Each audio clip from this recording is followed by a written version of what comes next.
The moment my father told me to stand with the staff at his birthday gala, I did not react. I did not argue. I did not even blink. I stood perfectly still while Robert Miller, the man who was supposed to be proud of me, turned toward his guests, lifted his glass, and laughed. He said the seat beside him was for his guest, so that Sophia could find another place. Laughter rippled across the table. My brother slid smoothly into the empty chair as if it had always belonged to him. My mother lowered her eyes, choosing silence the way she always did. Standing there, surrounded by chandeliers and strangers, I understood something I had avoided my entire life. This was not a joke, not a misunderstanding. It was a decision. They still believed I was nothing. They had no idea who I had become. They had no idea the entire gala depended on my approval. They had no idea the company running that night belonged to me. What would happen later would freeze my father mid-smile and drain the room of sound. But before any of that, you need to understand why I did not react at all. My name is Sophia Miller, and this was the night I stopped trying to earn a seat I was never meant to beg for. The ballroom stretched out before me, vast and meticulously arranged. Chandeliers hung overhead, scattering light across tables dressed in pale linen. Waiters moved between guests with practiced ease, carrying champagne flutes as if nothing unusual had occurred. Everything had been designed to impress, to announce that Robert Miller had reached a certain station in life and intended to remain there. I felt the weight of glances that passed over me without stopping. These were my father's business associates, the people he had cultivated for decades. They knew my brother Julian by name and reputation. They knew my mother as the gracious hostess who remembered preferences and birthdays. But me, I was background noise, the other daughter, the quiet one. The humiliation still burned in my chest, but I forced myself to breathe evenly. This was not the first time my father had reminded me of my place in the family. It was simply the first time he had done it so publicly, so casually, as though dismissing me required no more effort than moving a place card. I smoothed my dress and stepped back from the table. Navy silk chosen because I knew it photographed well under event lighting. An old habit from years in this industry, my industry the one my family had never bothered to learn about. Conversation resumed around me. Laughter returned. A woman in emerald earrings smiled at something my brother said. A gray-haired man clapped my father on the shoulder. For them, the moment had already passed. Just another joke. Just another daughter who did not quite measure up. But I noticed what they did not. The catering manager's quick glance away. The hesitation in the event coordinator's step. They knew me, though, not as Sophia Miller, overlooked daughter. They knew me as someone else entirely. I moved toward the edge of the room near the service corridor where staff appeared and disappeared with trays of food. From there, I could see everything, the flow of guests, the timing, the quiet choreography that made the evening appear effortless. My father had hired one of the most prestigious event companies in the city to organize his 70th birthday. He had bragged about it for weeks. The cost, the exclusivity, the guest list. What he did not know, what he had never bothered to ask, was how that company came to exist at all. Caroline, my director of operations, caught my eye from across the room. She was managing a minor technical issue, calm on the surface, alert beneath it. When she saw me standing alone, something flickered across her face. Recognition, concern, a silent question. I gave her a small nod. Everything would proceed as planned. The gala would be flawless because my team had spent months ensuring it would be. Every detail accounted for, every contingency prepared. My father believed he was the architect of this evening, that his money and connections had created the spectacle. The truth was far more complicated. I watched Julian lean back in the seat that should have been mine. He looked comfortable there, as he always did in positions of privilege. He had never questioned his place at the center of things. Why would he? Our parents had spent his entire life assuring him that he belonged there. Memories surfaced without invitation. Birthdays where his gifts were larger, report cards where his average grades were celebrated, while my achievements earned distracted nods. Conversations about college where every resource went to his future, while I was encouraged to be practical, to expect less. I had stopped expecting anything a long time ago. Instead, I built something of my own. My mother finally looked up, her gaze sweeping the room. It passed over me without pause, as if I were part of the decor. Linda Miller had perfection down to an art. What she never mastered was standing between her husband and the daughter he diminished. I no longer blamed her. Blame required energy, and I had stopped spending mine on people who would not change. The evening stretched ahead, speeches, toasts, carefully staged admiration. My father would accept praise, my brother would network, my mother would manage appearances, and I was expected to remain invisible. But something had shifted when my father pointed at that chair and told me I did not belong. Not anger, exactly. Something quieter. Final. The last thread of hope that maybe this time would be different snapped cleanly. I looked toward the stage where the program would soon begin. Everything depended on systems and decisions that traced back to a single authority. Tonight was not about where I sat. It was about whether I stayed invisible. And for the first time, the answer was no longer up to them. The laughter from the main table faded as I drifted further into the periphery of the ballroom. Champagne glasses clinked. Conversations rose and fell in the particular rhythm of people performing happiness for an audience. I had heard that sound my entire life, though usually from the margins. Standing near the tall windows that overlooked the city lights, I let my mind wander backward. The gala dissolved around me, replaced by the dining room of my childhood home. Same family, same dynamics, different decade. Growing up in the Miller household meant understanding early that attention was a finite resource, and Julian had first claim to all of it. This wasn't cruelty in any dramatic sense. No one raised their voice, no one slammed doors. The favoritism operated like gravity, invisible but constant, shaping everything in ways you only recognized later. I remembered sitting at our kitchen table, 12 years old, holding a letter from my school.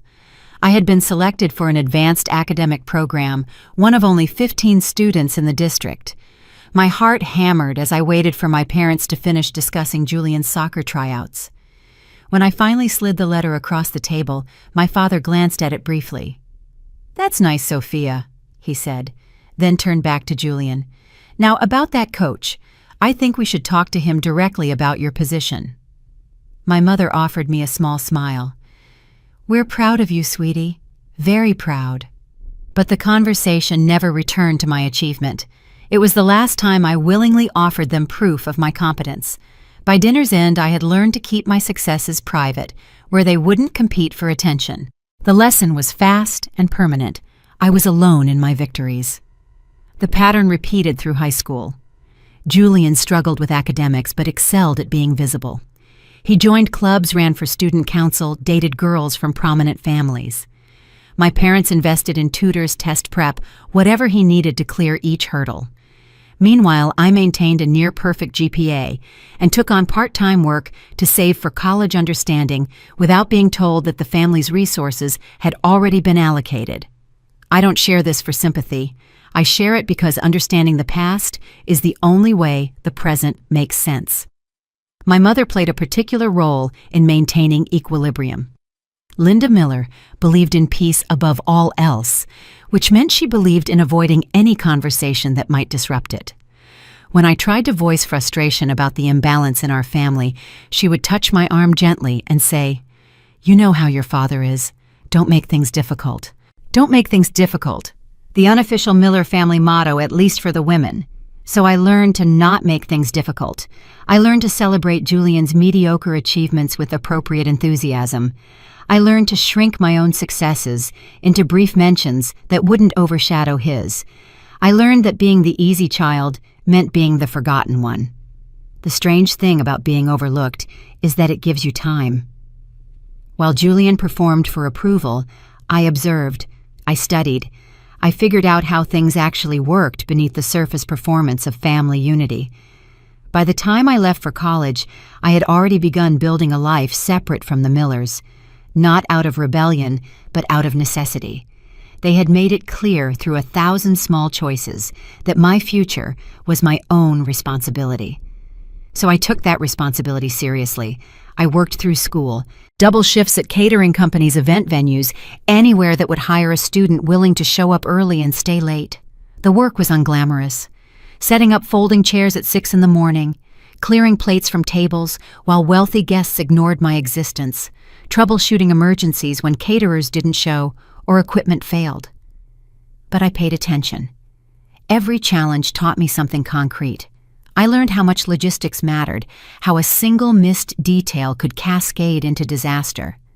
I learned how to read a room, anticipate problems before they erupted, manage personalities without losing focus on outcomes. These weren't skills anyone in my family valued. They didn't know I was acquiring them. Julian graduated and immediately stepped into a junior position at a firm connected to our father's network. His path had been cleared long before he walked it. I graduated with honors and a job offer from a small event planning company that specialized in corporate functions. My starting salary was modest. The money required careful management. During family dinners, when they occurred, conversations centered on Julian's career trajectory, his potential, the doors opening before him. If anyone remembered to ask what I was doing, a vague answer about event work satisfied their minimal curiosity. I preferred it that way. Every time I shared something real, something I was genuinely proud of, the response left me feeling smaller than before. So I stopped sharing. I kept my victories private, safe from the dismissal that had become my family's reflexive response to anything I achieved. Years passed. I climbed through the ranks of my industry. The small company grew under my leadership. Eventually, I saw an opportunity to build something of my own, and I took it. The details of that journey belong to another chapter, but the foundation was laid in those early years of being underestimated. What mattered was this. While my family constructed an image of me as the daughter who never quite figured things out, I was constructing something else entirely. A reputation, a network, a company that eventually became one of the most sought-after event planning firms in the region. I kept my professional life separate from my family name, partly for privacy, partly because I couldn't bear the thought of my father taking credit or my brother feeling threatened, but mostly because I had learned that my worth didn't require their validation. I had spent too many years seeking approval that never came. Building something without them felt like finally breathing after a lifetime of holding my breath. The irony was that my invisibility made it possible. If they had paid attention, they would have seen the signs. The industry publications that mentioned my name, the awards our company received, the clients who moved in the same social circles as my parents. But they didn't look, so they didn't see. Now, standing in the ballroom of my father's 70th birthday gala, I understood something I hadn't fully grasped before. The distance between who they thought I was and who I had become wasn't a wound anymore. It was a weapon. Not a weapon I intended to use for cruelty. I had no desire to humiliate my family for sport. But the gap between their assumptions and reality had grown so vast that it could no longer be sustained. Eventually, one version would have to give way to the other. The question was whether I would choose the moment or let it choose me. The first apartment I lived in after college had a radiator that clanged through the night and a window that didn't quite close. I shared it with 2 other women, both of us working jobs that barely covered our rent. We rotated grocery shopping to stretch budgets. We learned which takeout places gave the biggest portions for the least money. Luxury meant sleeping past 7 on a Sunday. I tell you this because my family assumed I struggled.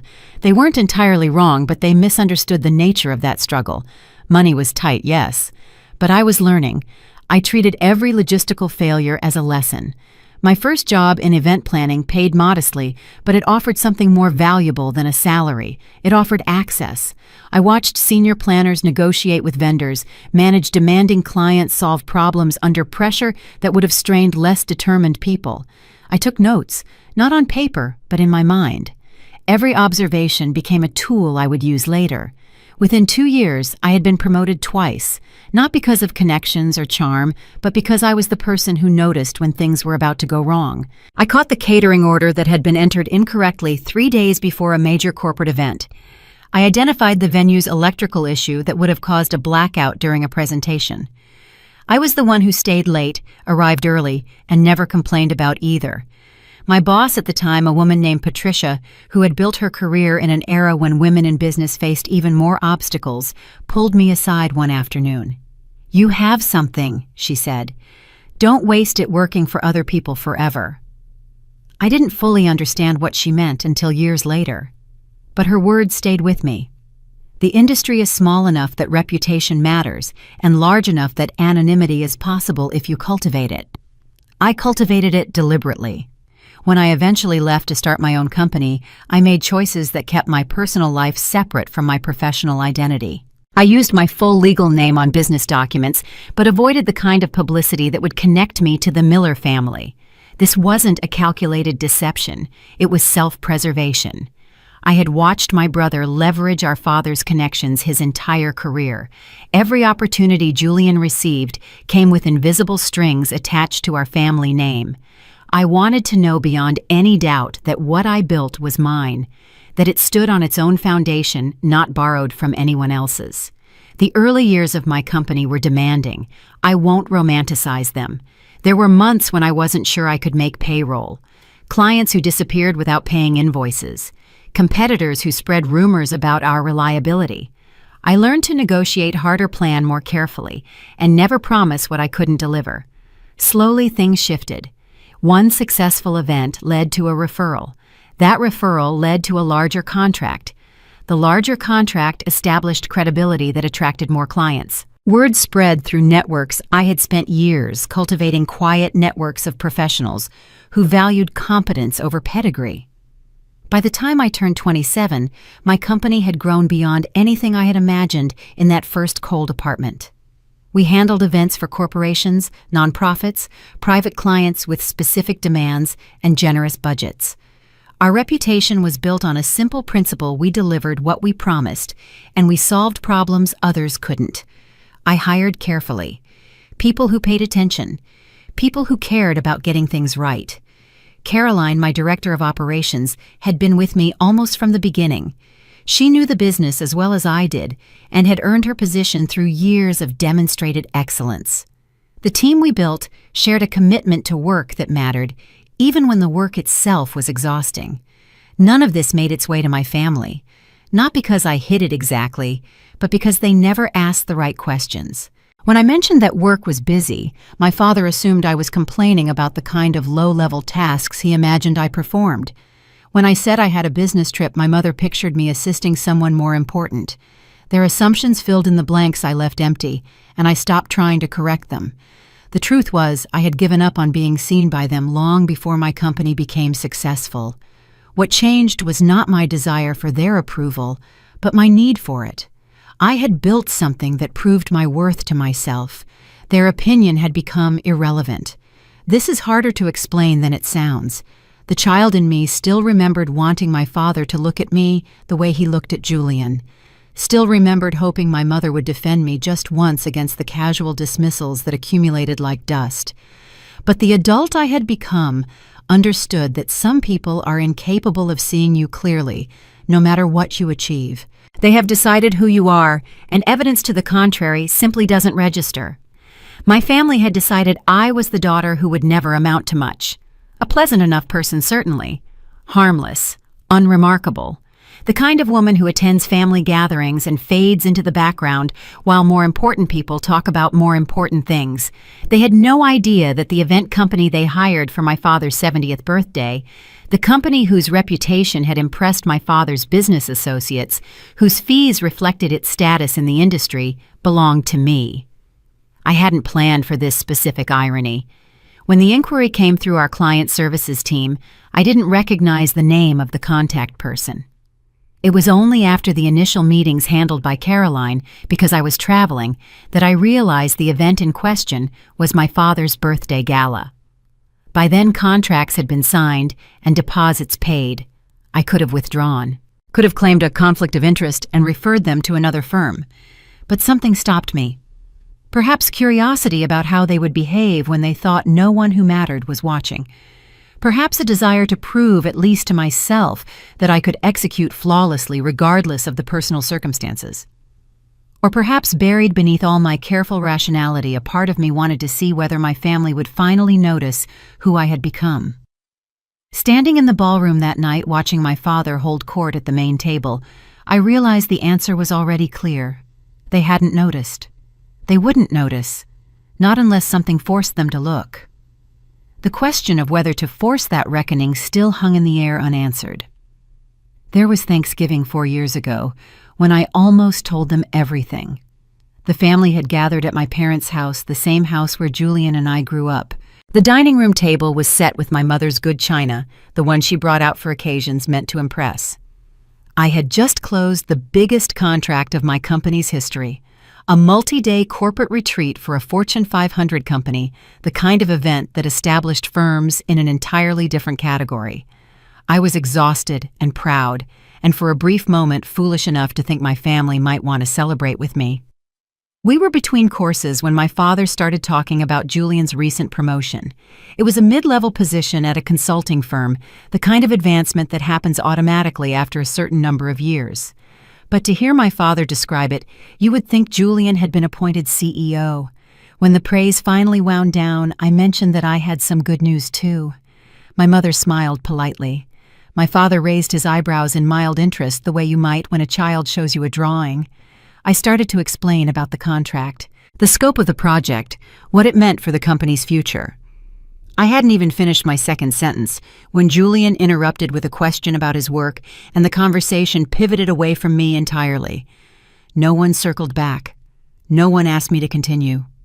My news hung in the air for a moment, then evaporated like it had never been spoken. That night, driving back to my apartment, I made a decision. I would stop trying to share my life with people who couldn't be bothered to listen. It wasn't anger exactly, more like the quiet recognition that some doors are locked from the other side, and no amount of knocking will open them. The years that followed reinforced this choice. Every family gathering operated by the same rules. Julian and my father discussed business and politics. My mother managed the social choreography. I sat at the table present but peripheral, contributing just enough to avoid attention while protecting myself from the dismissal I knew would come if I reached for more. I became skilled at deflection. When relatives asked what I was doing, I offered vague answers that invited no follow-up questions. When my mother suggested I should find a stable job or my father implied I should be more ambitious like my brother, I let the comments pass without response. This wasn't cowardice. It was a strategy. I had learned that defending myself only made things worse. Any attempt to assert my accomplishments was met with skepticism, or worse, with comparisons to Julian that left me feeling diminished rather than recognized. The safest course was to let them believe what they wanted, but safety came with a cost. Every unchallenged assumption added another layer to the fiction they had constructed about me. The daughter who couldn't quite get her act together. The one they didn't need to worry about because she wasn't going anywhere. The one who could be dismissed without consequence. I let them build this version of me because confrontation seemed pointless. What would I gain by proving them wrong? A moment of satisfaction followed by weeks of awkward tension. Questions about why I had hidden my success. Accusations that I thought I was better than them. The truth is, I didn't think I was better. I thought I was different. My values, my priorities, my definition of success, none of it aligned with what my family respected. We were speaking different languages, and translation seemed impossible. So I lived a double life. At work, I was respected. My opinions carried weight. People came to me for advice, trusted my judgment, followed my lead. At home, there was background noise. The overlooked daughter who still showed up to family events out of obligation more than desire. The disconnect should have been painful, but I had grown numb to it. You can get used to almost anything if it happens gradually enough. The gap between my professional identity and my family role widened so slowly that I barely noticed until it became uncrossable. What I didn't anticipate was how the numbness would wear off. Years of small indignities accumulated into something larger, something I couldn't ignore. Every time my father praised Julian for ordinary achievements while ignoring my exceptional ones. Every time my mother gently steered the subject away when I tried to speak. Every time I sat at a table where I was technically welcome but fundamentally unwanted. The night of the gala, being told to stand with the staff, was not an isolated incident. It was the culmination of decades of being made small. My father didn't suddenly become cruel that evening. He had always treated me this way. The only difference was the audience. Standing in the ballroom watching my family perform their roles with such confidence, I understood something that had eluded me before. My silence had not protected anyone. It had only enabled the disrespect to continue. Every time I failed to correct them, I gave permission. Permission to assume the worst about me. Permission to treat me as less valuable than my brother. Permission to dismiss me in front of strangers without fear of consequence. I had told myself I was keeping the peace. But peace built on my erasure wasn't peace at all. It was surrender. The question I faced now was whether to continue surrendering or to finally draw a line. Not out of revenge, though the temptation existed, but out of self-respect. Out of recognition that I deserved to be seen for who I actually was, not who they had decided I must be. The timing wasn't ideal.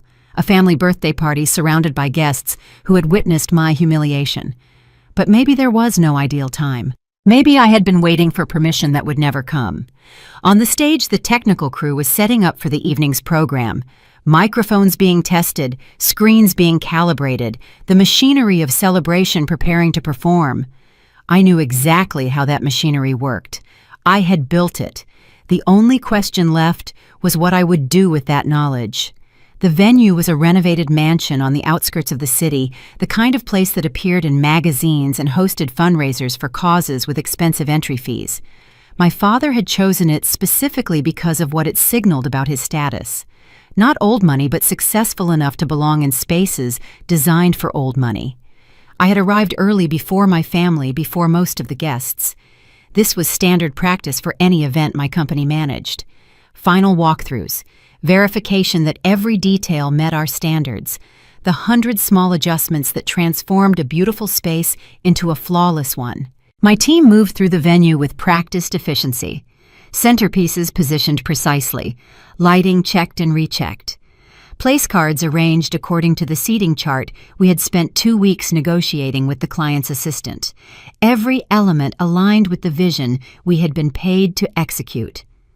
By the time the first guests began arriving, I had stepped back into observer mode, dressed appropriately for the occasion, but deliberately unremarkable. One of many well-dressed women in a crowd of well-dressed people. My presence registered only with the staff who knew to look for me. Then my family arrived, and the atmosphere shifted. My father entered the way he entered every room, as though he expected applause. He moved through the crowd, accepting handshakes and compliments with the ease of someone who had rehearsed this moment privately. The venue impressed his colleagues. The guest list reflected his reach. Everything about the evening announced that Robert Miller mattered. My mother followed a step behind, performing her own role with equal polish. She complimented dresses, remembered names, made contact with just the right combination of warmth and formality. Linda Miller had spent 40 years perfecting the art of social navigation. Tonight was her showcase as much as my father's. Julian arrived with his wife, a woman whose family connections had been a major factor in their marriage. They made a handsome pair, both of them wearing the particular expression of people who expected to be photographed, which of course they would be. The event photographer had specific instructions about which guests should be captured prominently. I watched them from a distance that felt natural, near enough to observe, but far enough to remain invisible, a familiar position. The conversations that floated past me were predictable: business deals, market trends, golf handicaps, the social currency of men who measured their worth in transactions and connections. My father moved among them fluently, collecting validation with every exchange. At one point, Julian noticed me standing near the bar. He nodded in my direction, a brief acknowledgement that cost him nothing, then turned back to whatever more important person had captured his attention. I returned the nod with equal brevity. We had long since stopped pretending we had anything to say to each other. A woman I didn't recognize approached me with the slightly aggressive friendliness of someone who expected everyone to know who she was. "And you are?" she asked, looking me over with an undisguised assessment. "Sophia," I said. "I'm Robert's daughter." Her expression flickered. Surprise, perhaps, that there was another Miller offspring she hadn't catalogued. "Oh, how lovely. Are you involved with the company?" She meant my father's business interests. I understood the assumption. "No," I said. "I work in event planning." How nice." The way she said it made clear that she found nothing nice about it. She was already scanning the room for someone more worthy of her attention. "Well, enjoy the party." I did not correct her assumption that I was a minor player in someone else's industry. I did not mention that the event she was about to enjoy had been designed and executed under my direction. The exchange was so familiar, it barely registered as painful anymore. Around me, the gala continued its precisely calibrated performance. Servers circulated with trays of canapés designed by a caterer my team had vetted extensively. A string quartet played selections we had chosen to complement the ambiance without overwhelming conversation. Everything worked because we had ensured it would. My father remained the center of gravity throughout the cocktail hour. People sought him out, offered congratulations, laughed at jokes I could not hear. He accepted their attention as his due, never once questioning whether he had earned it or whether someone else had arranged for him to receive it. When the time came for guests to find their seats, the true hierarchy of the evening became visible. The main table, positioned prominently near the stage, was reserved for my father, my mother Julian, and his wife, and select guests whose importance warranted proximity to the host. I had not been included in the seating chart discussions. The assistant who handled communications with my team had never mentioned whether Robert Miller's daughter would require specific accommodation. We had assumed she was a guest like any other, assigned to a table appropriate for extended family members of lesser significance. Only when I approached the main table, operating on the assumption that daughters sat with fathers at birthday celebrations, did the reality become clear. My father looked up from his conversation as I reached for the empty chair beside him. For a moment, his expression was blank, as though he was trying to place me. Then recognition arrived, followed immediately by irritation. What he said next would echo through everything that followed. But in that moment, standing before my family and their carefully assembled witnesses, I still believed the evening might proceed without confrontation. I was wrong. The chair was upholstered in ivory fabric, positioned at the head table with a clear view of the stage. It sat empty beside my father, the only unoccupied space in a room that had been meticulously arranged. I reached for it the way anyone reaches for an expected seat, without thought, without hesitation. Just the simple assumption that a daughter belongs near her father at his birthday celebration. My father's voice stopped me before I could touch the chair. "That seat is for my guest," he said. Not quietly, loud enough for the tables around us to hear. "Sophia can find another spot, or stand with the staff." The words landed sharply. I felt a sudden painful pressure in my chest that made breathing momentarily difficult. Around us, conversations paused. Faces turned toward the small drama unfolding at the main table. My father smiled as he spoke, as though he had said something clever. A few guests chuckled nervously, uncertain whether they were witnessing a joke or something more uncomfortable. The woman in emerald earrings, the one who had approached me earlier, laughed outright. Julian rose from his seat 2 chairs down. Without a word, he moved to the empty chair beside our father and sat down. His expression carried no apology, no hesitation. He accepted the position as naturally as he accepted every position that had been cleared for him. My mother kept her eyes fixed on her plate. She did not look at me, did not protest, did not offer the minimal defense of suggesting that surely there was room for both children at the family table. Her silence was its own statement, one I had heard countless times before. I stood frozen. The seconds stretched into something longer, filled with the ambient sounds of a party that had paused to witness my humiliation. Silverware against porcelain, ice shifting in glasses, the distant murmur of the string quartet, which had not stopped playing because no one had signaled them to stop. What do you do in a moment like that? I had faced difficult situations before. Crises that required immediate decisions, problems that seemed insurmountable until I found solutions.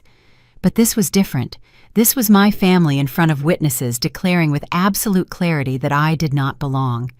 The child inside me wanted to argue, to demand an explanation, to ask what I had done to deserve being ranked below a stranger at my own father's birthday party. The professional inside me understood that scenes accomplished nothing, that whatever point I made would be overshadowed by the spectacle of making it. so I did neither.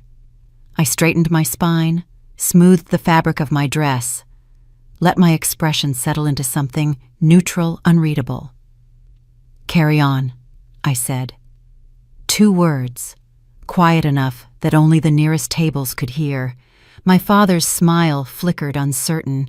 He had expected tears, perhaps, or a hasty retreat, some confirmation that his dismissal had achieved its intended effect. Instead, I stepped back from the main table and walked toward the edge of the room, not hurrying, not fleeing, simply removing myself from a space where I had been told I was unwanted.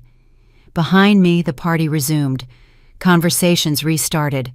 The moment was already being absorbed into the evening's general flow, reframed as a minor awkwardness rather than the cruelty it actually was. But something had changed inside me. The last thread connecting me to the fiction of family unity had broken. Years of accommodation. Years of making myself smaller to avoid conflict. Years of hoping that if I just tried harder, loved better, achieved more, they might finally see me as I deserved to be seen. All of it ended at that table with that chair with the words my father chose to say in front of everyone who mattered to him. I found a position near the service corridor where the event staff moved in and out with practiced invisibility. Caroline spotted me from across the room. Her expression shifted through confusion, concern, and something that looked like anger on my behalf. I shook my head slightly. Not now. Whatever conversation we needed to have could wait until the guests had gone and the venue was empty.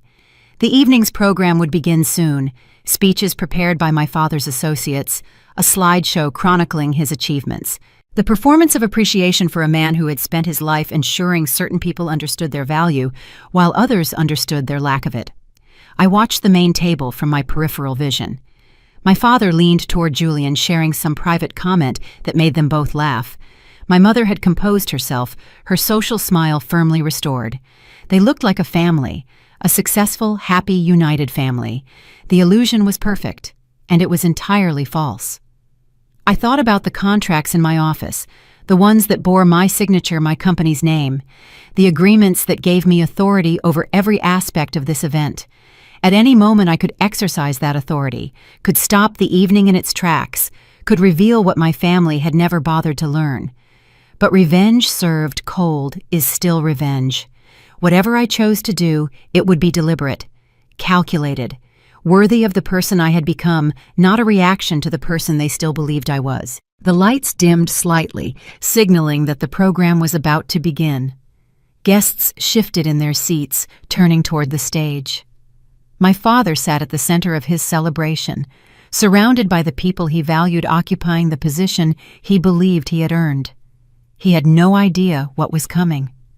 Neither at that moment did I. I only knew that the quiet daughter they had dismissed had finally reached the end of her tolerance, and that endings sometimes are really beginnings. I stepped into the service corridor, away from the chandeliers and the forced laughter and the family that had just publicly declared me worthless. The hallway was functional, designed for staff rather than guests. Plain walls, concrete floors, the infrastructure that kept beautiful events running while remaining invisible to those being served. Here, I could breathe. Caroline found me within minutes. She was too professional to abandon her responsibilities, but too loyal to pretend nothing had happened. "I saw," she said simply. "Are you okay?" I considered the question. Was I okay? The humiliation still burned a physical sensation in my chest that made each breath feel like effort. But beneath the pain, something else was emerging. Clarity. The particular clarity that comes when you finally stop hoping for something that will never happen. "I will be," I said. She waited, giving me space to say more or to say nothing. This was why I had hired her years ago. Caroline understood that some moments required presence more than solutions. "They have no idea," I said finally, "who I am, what I do, any of it." She nodded. This was not news to her. "What do you want to do?" The question contained multitudes. What did I want at this moment? In the next hour?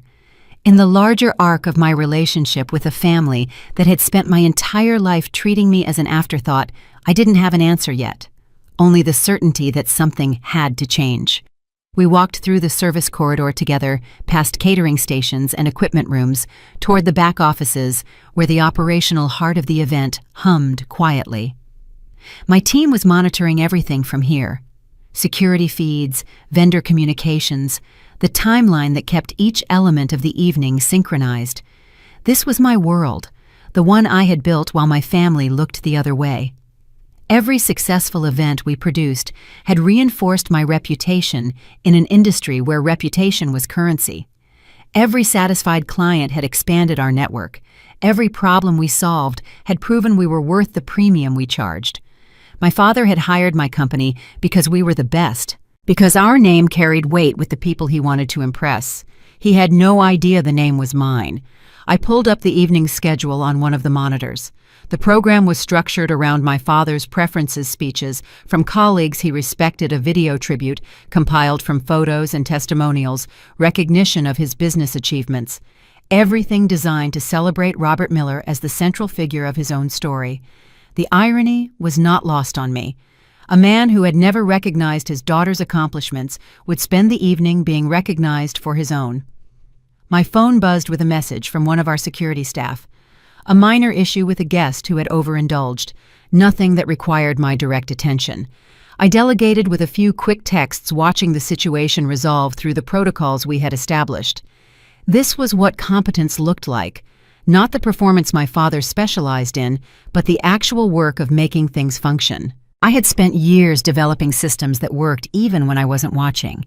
Staff who knew their roles and executed them without constant supervision.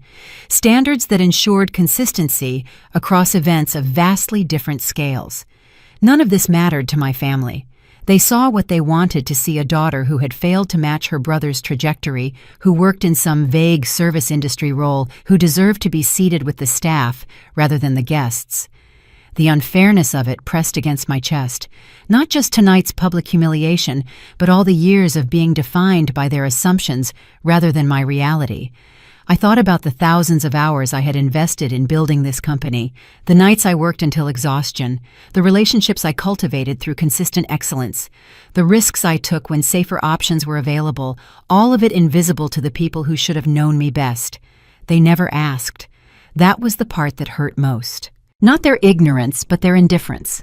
Questions like, "What are you working on?" or "How is business?" or "Tell me about your clients" had simply never occurred to them. My life existed outside their frame of reference, so it didn't exist at all. Back in the ballroom, the first speaker was taking the stage.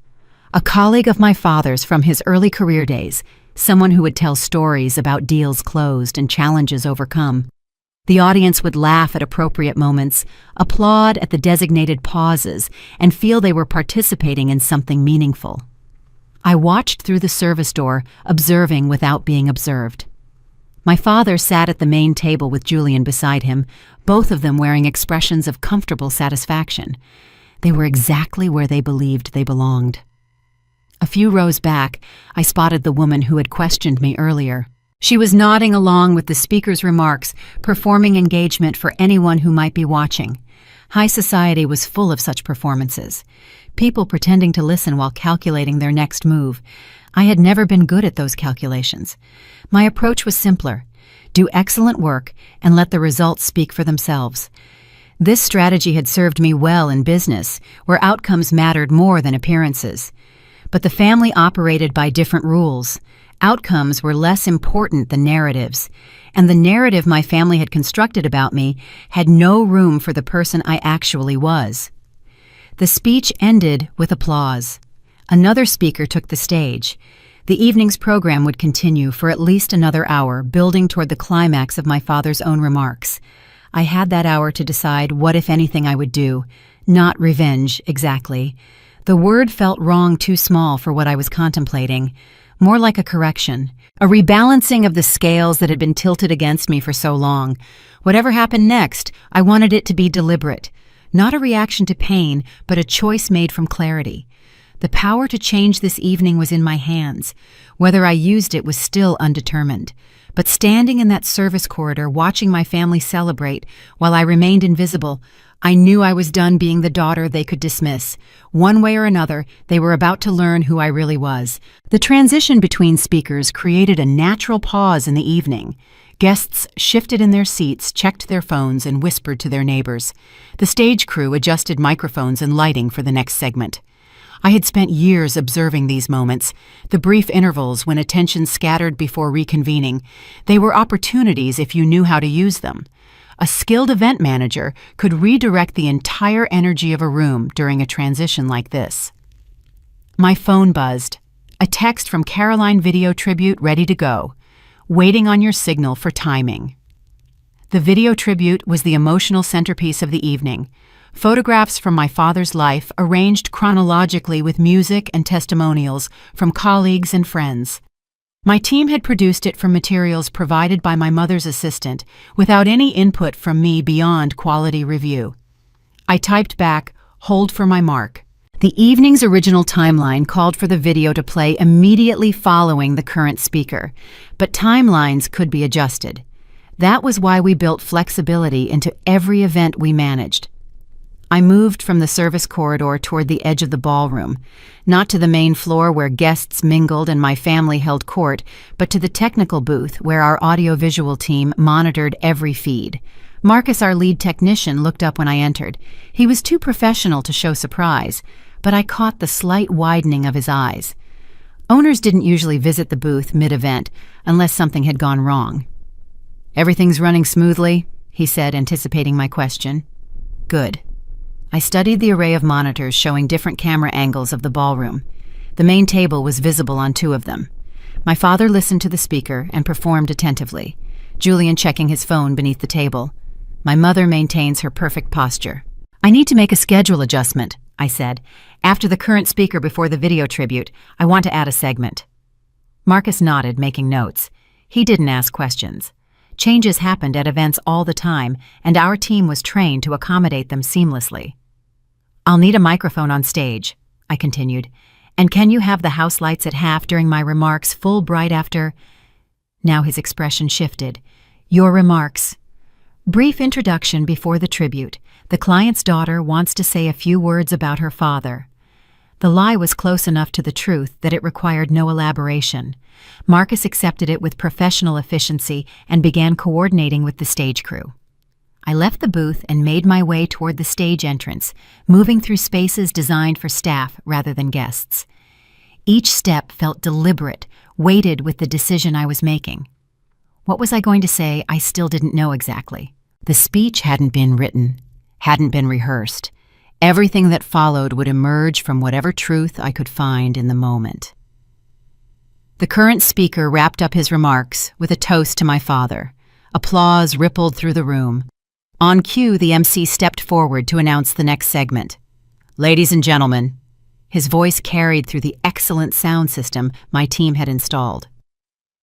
"Before we continue with our tribute to Robert Miller, we have a brief introduction from someone very special." I watched the confusion play across my father's face from my position near the stage. He hadn't been informed of any addition to the program. My mother looked equally puzzled, scanning the room to see who was approaching the stage. The MC continued, "Please welcome Sophia Miller." The silence that followed my name was its own kind of music, not the appreciative pause that precedes applause, but the uncertain quiet of a crowd trying to process unexpected information. I walked onto the stage with the measured pace I had learned from watching hundreds of speakers, not rushing, not hesitating, claiming the space as though I belonged there, because I did belong there, more than anyone else in the room knew. The microphone felt familiar in my hand. I had tested countless microphones in countless venues, ensuring the audio would carry clearly to every seat. This one was properly calibrated. My voice would reach the farthest corners of the ballroom without distortion. "Thank you," I said, and my voice was steady. "I'll keep this brief, as I know we're all eager to see the tribute." My eyes found my father's. He was staring at me with an expression I couldn't quite name.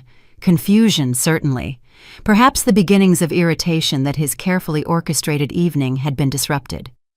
Many of you know me as Robert Miller's daughter, the quiet one, the one who works in— I paused, letting the silence build event planning. A few knowing chuckles from the audience. They thought they understood the joke. The overlooked daughter makes a gentle bid for attention at her father's celebration. What you might not know, I continued, is that the company responsible for this evening's event is one I founded, one I own, one I've built over the past decade while my family— another pause— was otherwise occupied. The laughter stopped. In its place, a different kind of silence. The silence of people recalculating everything they thought they knew. I named my company, watched recognition dawn on faces throughout the room. Several guests exchanged glances, connecting dots that had previously been invisible. I mention this not for recognition, but for context. My voice remained even. My team has worked for months to ensure my father's birthday would be memorable, coordinating vendors, the venue, and countless details. I turned slightly, directing my next words toward the main table. I hope it will be. The applause that followed was tentative, uncertain. People weren't sure whether they were witnessing a heartfelt tribute or something more complicated. Some clapped enthusiastically. Others watched my father's reaction before committing. My father's face had gone pale. Julian had stopped checking his phone. My mother's perfect composure had cracked, revealing something that looked like fear. I handed the microphone back to the MC and walked off stage without waiting for further response. Behind me, the video tribute began playing, filling the room with images of my father's life while he sat motionless at his table, processing what had just happened. The evening would continue. The program would proceed, but everything had changed, and everyone in that room knew it. The video tribute played for 7 minutes, 7 minutes of carefully curated photographs and testimonials celebrating Robert Miller's achievements. 7 minutes, during which my father sat rigid in his chair, no longer the relaxed center of attention he had been moments before. I watched from the back of the room, not hiding, but not claiming space either, simply observing as the reality I had introduced began to settle into the minds of everyone present. The first direct approach came from Jeffrey Hartwell, a venture capitalist whose firm had used my company for 3 major events in the past 2 years. He found me near the bar where I had positioned myself with deliberate visibility. "Sophia Miller," he said, extending his hand. "I had no idea. Your team did our annual fundraiser last spring. Impeccable work." "Thank you, Jeffrey. I appreciate the business." He glanced toward the main table where my family sat in uncomfortable silence. "Quite a revelation. Your father must be very proud." The irony was too sharp to touch. "We'll see," I said, and let him draw his own conclusions. Word spread through the ballroom in the particular way information travels among people who trade in connections. I could track its progress by watching clusters of guests lean toward each other, speak in lowered voices, then look in my direction with newly appraising eyes. The dynamic had shifted. I was no longer the overlooked daughter who could be dismissed with a laugh. I was someone whose company had been hired, whose authority had been exercised, whose position demanded recalculation. My brother approached next. Julian moved through the crowd with less confidence than usual, his path toward me interrupted by guests who wanted to offer comments or questions he couldn't answer. When he finally reached me, his expression was complicated. Anger, confusion, something that might have been embarrassment. "What the hell was that?" His voice was pitched low, private. That was the truth. "You could have said something before. Give us some warning." "Would it have changed anything?" He didn't have an answer for that. We both knew it wouldn't have. My family's treatment of me wasn't based on ignorance, it was based on indifference. Knowing about my company wouldn't have changed how my father saw me, only how he performed seeing me in public. "People are talking," Julian said. "Good." His jaw tightened. This was not the dynamic he was accustomed to. In every previous family interaction, I had been the one who accommodated, who smoothed over tensions, who made things easier for everyone else. Not anymore. "Dad wants to talk to you," he said finally. I'll be here." But I didn't move toward the main table. If my father wanted to address what had happened, he could come to me. I was done crossing rooms to be dismissed. The video tribute ended. Applause more subdued than the planners had intended. The MC attempted to return to the scheduled program, announcing my father's own remarks as the evening's finale. My father rose from his seat, but the confident posture he had worn earlier was gone. He walked to the stage like a man approaching an uncertain outcome rather than a celebration in his honor. His speech had been written weeks ago. I had reviewed it as part of our standard client preparation, reflections on his career, gratitude for his family and colleagues, the usual sentiments delivered with the practiced charm he had cultivated over decades.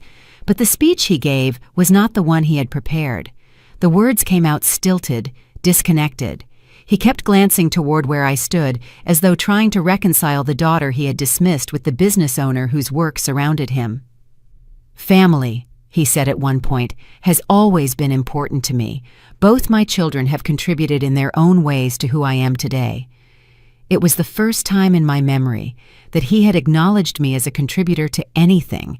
The statement was vague, offered no specifics, and did nothing to address the years of favoritism or the public humiliation he had delivered earlier that evening. But the fact that he felt compelled to say it at all was its own kind of victory. After the speech, the evening entered its final phase. Dessert served, coffee poured.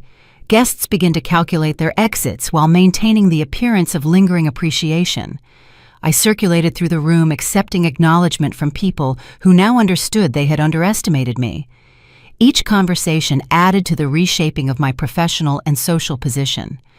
By tomorrow, the story of this evening would be repeated across networks I had spent years building. Robert Miller's overlooked daughter revealed as the owner of the firm producing his birthday gala. The narrative practically wrote itself. My mother found me as the crowd thinned. She had waited until fewer people were watching, maintaining her instinct for discretion, even in a moment that demanded directness. "Sophia," her voice was strained, "we should talk, as a family. Should we?" The question wasn't sarcastic. It was genuine. After everything that had happened, I wasn't sure what a family conversation could accomplish. "Your father is processing," she said. Tonight was unexpected. For him, maybe. For me, it was clarifying. She winced at the word. Clarity had never been Linda Miller's priority. She preferred the comfortable ambiguity that allowed conflicts to remain unaddressed. "Come to the house tomorrow," she said. "Please. We need to understand." I considered the request. Part of me wanted to refuse to let them sit with their discomfort the way I had sat with mine for 30 years. But another part recognized that closure required confrontation. Whatever happened next in my relationship with my family, it wouldn't happen through avoidance. "I'll come," I said, "but I won't pretend that tonight didn't happen, and I won't apologize for it." She nodded, accepting the terms, because she had no leverage to negotiate different ones. The gala wound down around us. Guests departed with air kisses and promises to connect soon. My team began the methodical work of breakdown and cleanup that transformed celebration spaces back to their original states. I stayed until the end. Not because I had to. Caroline was more than capable of managing the closing procedures, but because I wanted to witness every stage of the evening I had made possible. My father left without speaking to me again. Julian and his wife followed shortly after. My mother was the last of my family to depart, pausing at the door to look back at me with an expression I couldn't read. Then they were gone, and I remained. The woman who had been told to stand with the staff, standing at the center of the room she had built. The meeting at my parents' house happened 3 days after the gala. I arrived at precisely the time we had agreed upon, driving up the same driveway where I had learned to ride a bicycle, parking in front of the same door I had entered thousands of times as a child. The house looked smaller than I remembered, or maybe I had grown in ways that made it seem that way. My mother answered the door. Her face showed the strain of a sleepless weekend lines visible beneath her careful makeup. She led me to the formal living room where my father and Julian already waited. The seating arrangement was revealing. My father occupied his usual chair, the one position to dominate the room. Julian sat on the sofa. An empty space had been left for me, but not beside anyone. apart. I chose a different chair entirely, one that put me at an equal vantage point rather than the subordinate position they had prepared. My father started speaking without a preamble. "You should have told us." "Should I?" "We had a right to know. About the company, about your involvement with the event." I let his words hang in the air, the assumption that they had rights to information about my life, the framing of the situation as my failure to inform rather than their failure to notice. "I built my company over 10 years ago," I said. "In that time you never once asked what I did for work, not with any real interest, not in a way that suggested you wanted to know." "That's not—" Julian started. "3 months ago, your assistant sent an inquiry to my firm. She had no idea she was contacting your daughter, because you had never mentioned my name in connection with anything successful." My father's face reddened. The humiliation of the gala now replayed in private with no audience to perform for. "The night of your birthday," I continued, "you told me to stand with the staff, in front of your colleagues, your friends, people you wanted to impress. You chose that moment to make absolutely clear how little you valued me." I didn't know. That's exactly the point. My voice remained level, but the weight behind it was unmistakable. You didn't know because you never cared to know.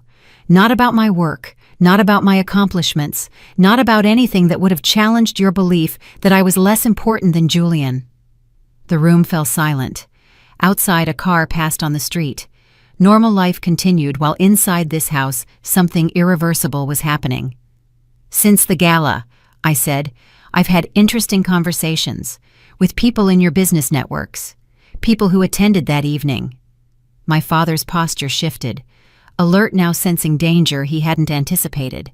"3 of your pending deals have been put on hold," I continued.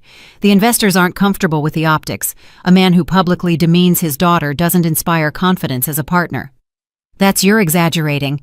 Jeffrey Hartwell called me personally. He expressed concerns about your judgment. He and his partners are reconsidering their involvement in your latest venture." The color drained from my father's face.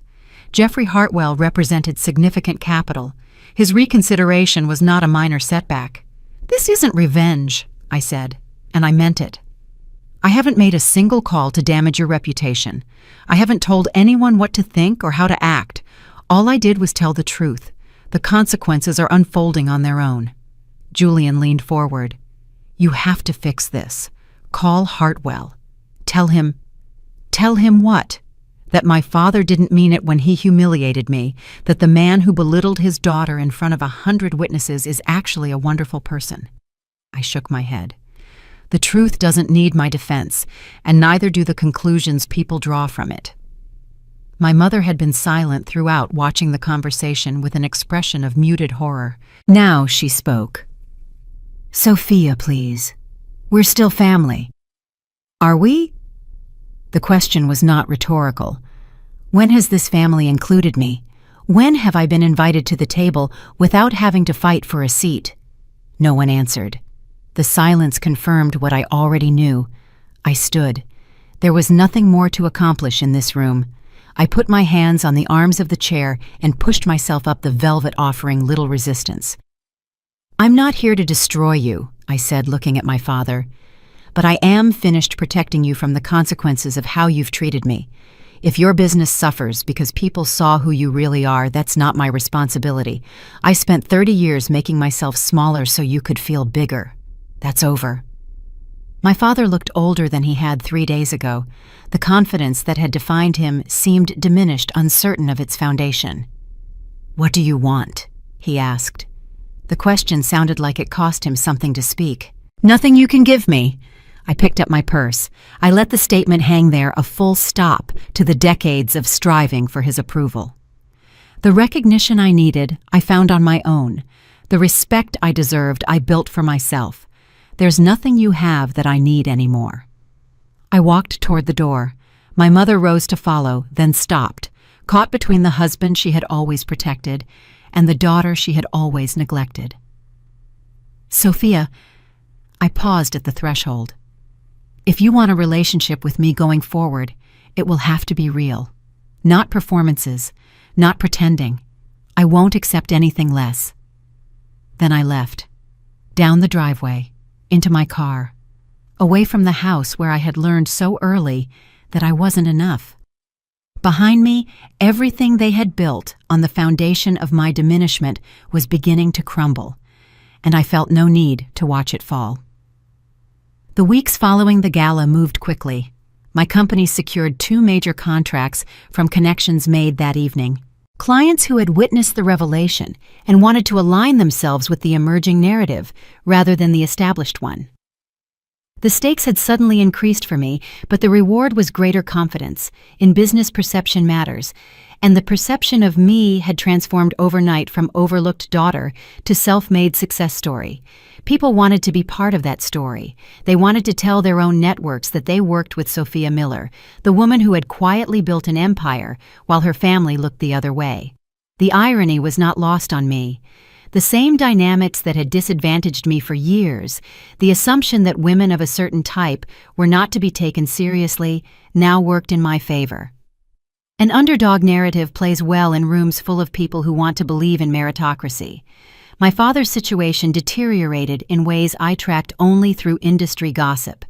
The deal with Hartwell's firm collapsed entirely. Other partnerships, sensing weakness, extracted better terms or withdrew altogether. His reputation, built over decades, had acquired a crack that widened with each retelling of the gala story. Julian called twice. I didn't answer. His voicemails were a mixture of attempted reconciliation and barely concealed resentment. He wanted things to return to normal, which meant returning to a dynamic where he held position and I did not. I deleted the messages without response. My mother reached out more carefully. A text asking if I was well. An email with a recipe she thought I might like. Small gestures that cost her nothing, but signaled that she was thinking of me. I appreciated the gestures without trusting them. Linda Miller had spent my entire life choosing comfort over confrontation. A few texts did not constitute the transformation necessary for a real relationship. Work continued, events to plan, clients to satisfy, the ordinary demands of running a successful business.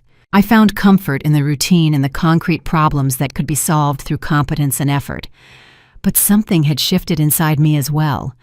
The constant background noise of seeking approval had finally gone quiet. I no longer measured my days against the standard of what my family might think. I no longer shaped my choices around avoiding their judgment. The freedom was disorienting at first.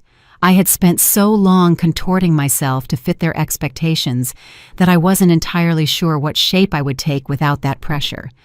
Caroline noticed the change before I could articulate it. "You seem lighter," she said one afternoon as we reviewed logistics for an upcoming event. "Less compressed." The word was apt. For years I had been compressed, squeezed into a smaller version of myself to make room for people who would never return the consideration.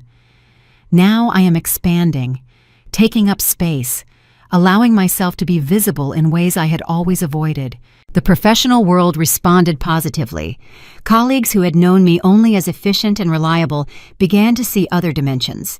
I spoke more freely in meetings, took more creative risks in event design, allowed my personality to inform my work rather than hiding behind neutrality. These changes rippled outward. My team seemed more engaged, responding to the energy I brought rather than the caution I had previously maintained.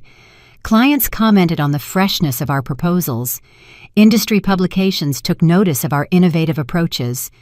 None of this would have been possible while I was still managing my family's opinions along with everything else.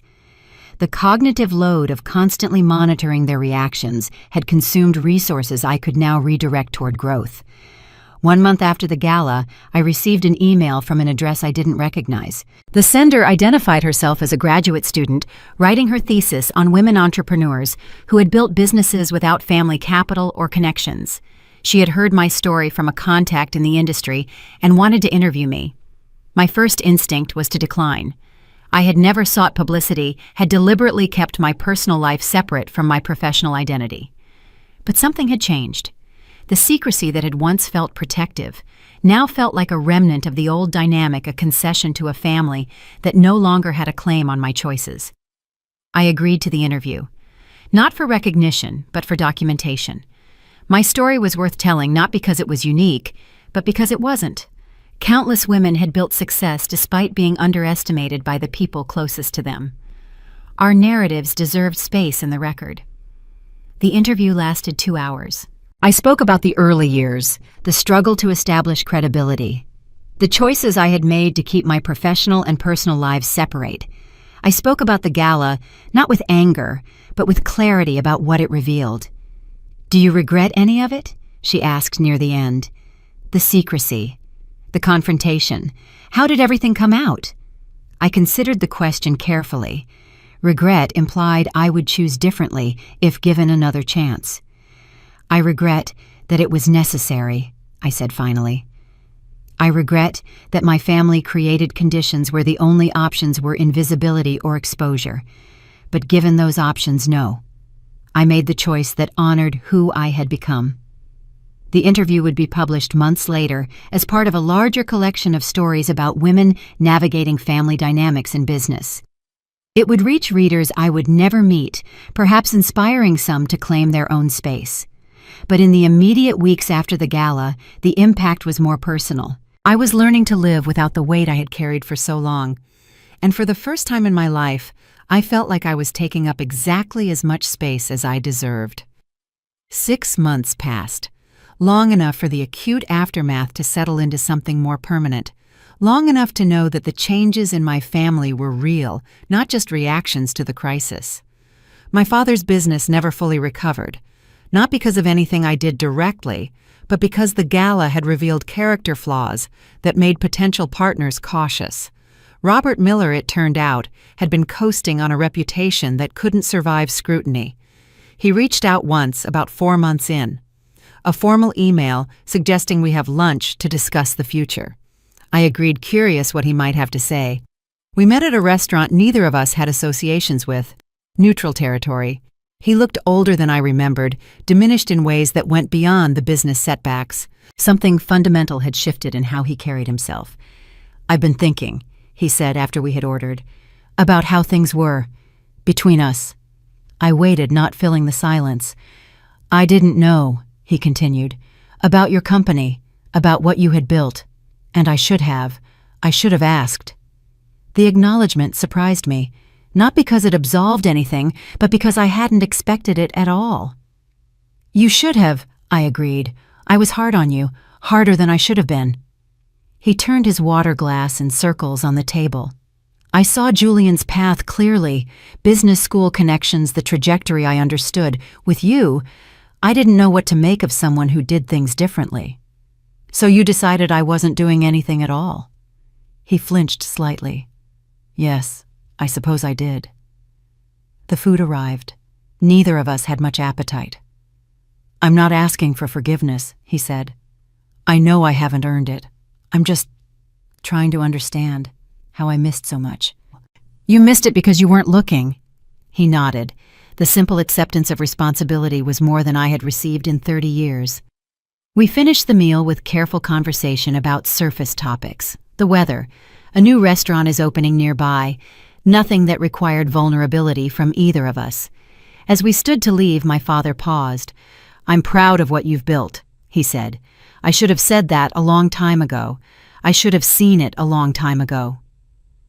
The words landed somewhere deep in a place I had stopped expecting anything to reach. They didn't heal the wounds of 30 years.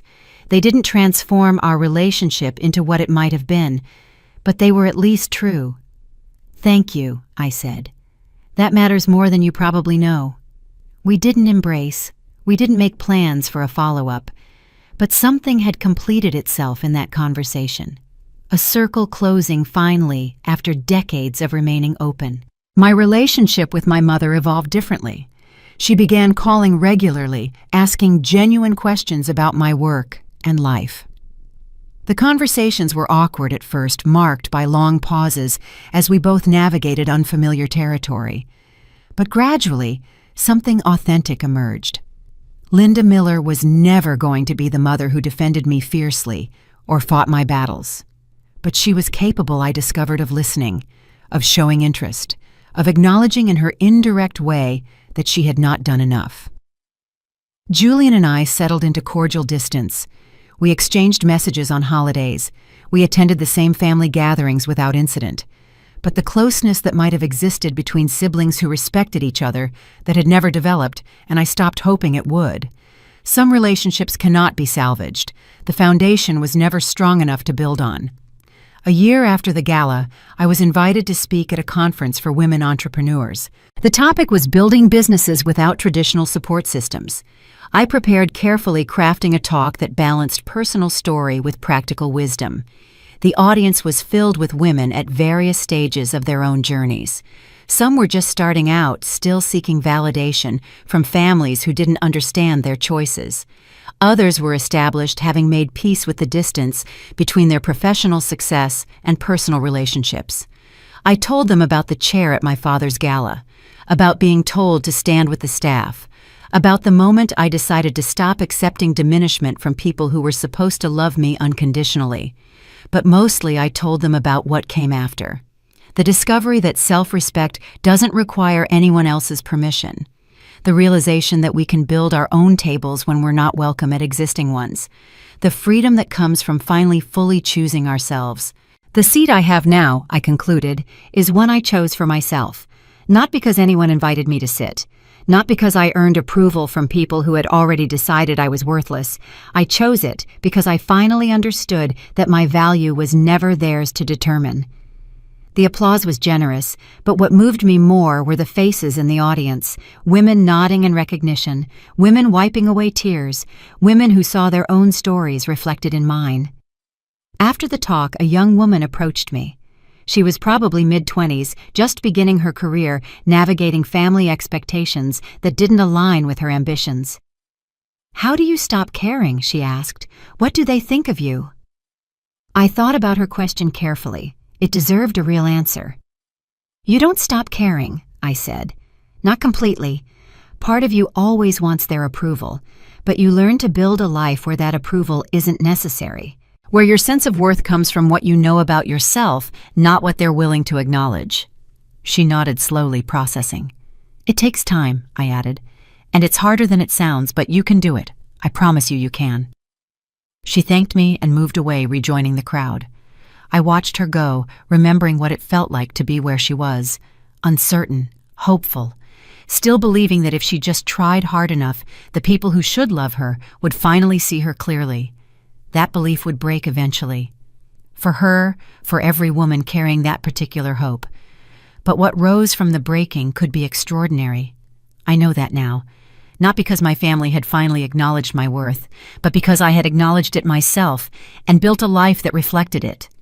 The seat at my father's table had never really mattered. What mattered was the one I had chosen for myself, and that one at last was exactly where I belonged. If this story resonated with you, if you've ever been the one pushed to the margins by people who should have valued you most, I hope you'll carry something with me from this telling. Not anger, though anger has its place. Not bitterness, though that's understandable too. Carry the knowledge that your worth is not determined by people incapable of seeing it. That the seat you choose for yourself will always matter more than the one someone else denies you. That endings, when they finally come, can be the beginning of everything you were meant to become. Thank you for staying with me through all of it. If you have your own story of finding your seat at a table of your own making, I would love to hear it. Share your thoughts, share your experiences, and if this story helped, share it with someone who might need to hear that they are not alone. Because none of us are. Not really. Not when we finally find the courage to stand up.